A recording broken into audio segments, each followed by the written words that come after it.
વિદ્યાર્થી મિત્રો, બોર્ડ પરીક્ષા 2026માં ગ્રેસિંગ માર્ક્સ તમને વધુ મળી શકે છે. નમસ્કાર વિદ્યાર્થી મિત્રો, 10 સ્માર્ટ લર્નર ચેનલમાં આપનું સ્વાગત છે.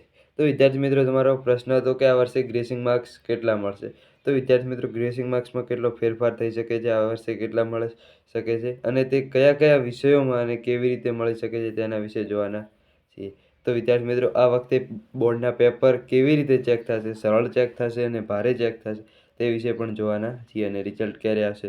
તો વિદ્યાર્થી મિત્રો, આ દરેકે દરેક પ્રશ્ન તમને સંપૂર્ણ સોલ્યુશન મળી રહેશે.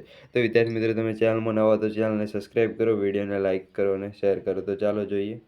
તો વિદ્યાર્થી મિત્રો, પહેલાં જોઈએ કે ગ્રેસિંગ માર્ક્સ કેવી રીતે અને કેટલા આપવામાં આવે છે. તો વિદ્યાર્થી મિત્રો, પહેલી વાત કે ગ્રેસિંગ માર્ક્સ શું છે. તો ગ્રેસિંગ માર્ક્સ એ એક કૃપા ગુણ છે. કૃપા ગુણ જે વિદ્યાર્થી કોઈ બી ધારો કે સફળ થવા તેને 33 માર્ક્સ જોઈતા હોય છે. કેટલા? 80માંથી 27 માર્ક્સ જોઈએ, 26 કે 27, તો એને કેટલા માર્ક્સ આપવામાં આવે છે. તો એને કોઈ બી ધારો કે 5 માર્ક્સ ખૂટતા હોય તો તેને પાસ કરવા માટે સ્પેશિયલી ગ્રેસિંગ માર્ક્સ આપવામાં આવે છે. તો ગ્રેસિંગ માર્ક્સનો અર્થ એવો હોય છે કે તે વિદ્યાર્થી કોઈ ભાઈ થોડાક ગુણના કારણે કોઈ વિષયમાં અટકી જતો હોય તો તે પાસ થઈ જાય તેવો હેતુ હોય છે. તો ગ્રેસિંગ માર્ક્સ કેવી રીતના મળે છે. તો વિદ્યાર્થી મિત્રો, ગ્રેસિંગ માર્ક્સ માટે તમે જોઈ શકો છો અહીં સ્ક્રીન ઉપર દરેક વિષયના એક માર્ક્સ લખ્યા છે એક્ઝામ્પલ તરીકે.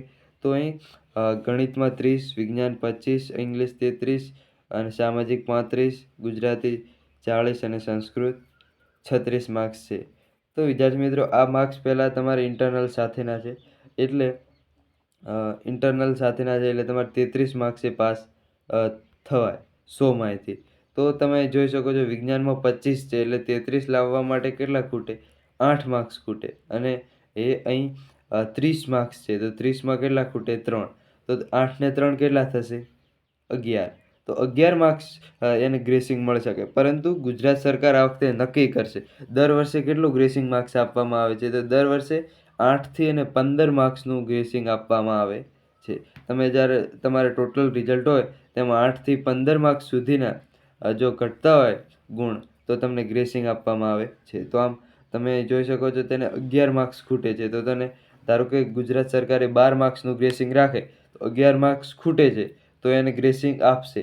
પરંતુ જો 12 માર્ક્સનું ગ્રેસિંગ રાખ્યું અને એને 14 માર્ક્સ થાય છે તો 14 માર્ક્સ થતા હોય તો એને ગ્રેસિંગ નહીં આપે. અને એવું નહીં કે ધારો કે કોઈ બી એક વિષયમાં આપી દે તો બાકીના 2 વિષયમાં પાસ થઈ જાય, એવું નહીં. તમારે ટોટલ સરવાળો છે કેટલા બાકી રહે છે દરેક વિષયમાં 33 થવા, અને જો 11 બાકી રહે તો તમને 14 માર્ક્સનું ગ્રેસિંગ આપતું હોય તો ગ્રેસિંગ આપી નાખે. પરંતુ જો એના કરતાં તમારે વધુ માર્ક્સ હોય તો તમને ગ્રેસિંગ આપવામાં આવતું નથી. તો ગ્રેસિંગનો એક રૂલ છે.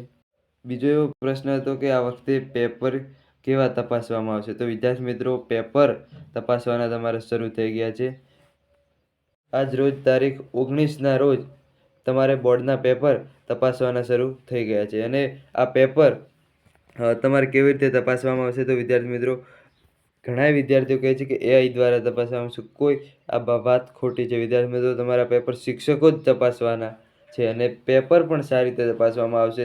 કોઈનો અન્યાય ન થાય અને એવું નથી કે ટફ તપાસવામાં આવશે, ભારે તપાસવામાં દરેક વર્ષોમાં તપાસવામાં આવે તેવી રીતે સરળ સહેલી રીતે તપાસવામાં આવશે. પછી બીજું છે કે રિઝલ્ટ ક્યારે આવશે.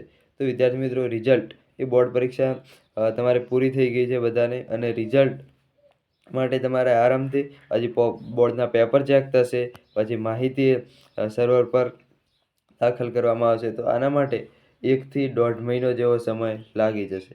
તો બોર્ડનું રિઝલ્ટ એ અંદાજિત કઈ તારીખે આવી શકે તેમ છે. તો બોર્ડનું રિઝલ્ટ એ અંદાજિત એપ્રિલ મહિનાની 25 તારીખથી 25/4થી 10 અને 5 વચ્ચે આવી શકે છે. તો 10મા મે મહિનાના પહેલા અઠવાડિયામાં આવી જશે રિઝલ્ટ. તો વિદ્યાર્થી મિત્રો, આ હતી અપડેટ. વિડીયો પસંદ આવે તો વિડીયોને લાઈક કરો અને આપણે એક વોટ્સઅપ ગ્રુપ બનાવ્યું તેમાં તમે જોડાઈ શકો છો, જેની લિંક ડિસ્ક્રિપ્શનમાં આપેલી છે. Thank you.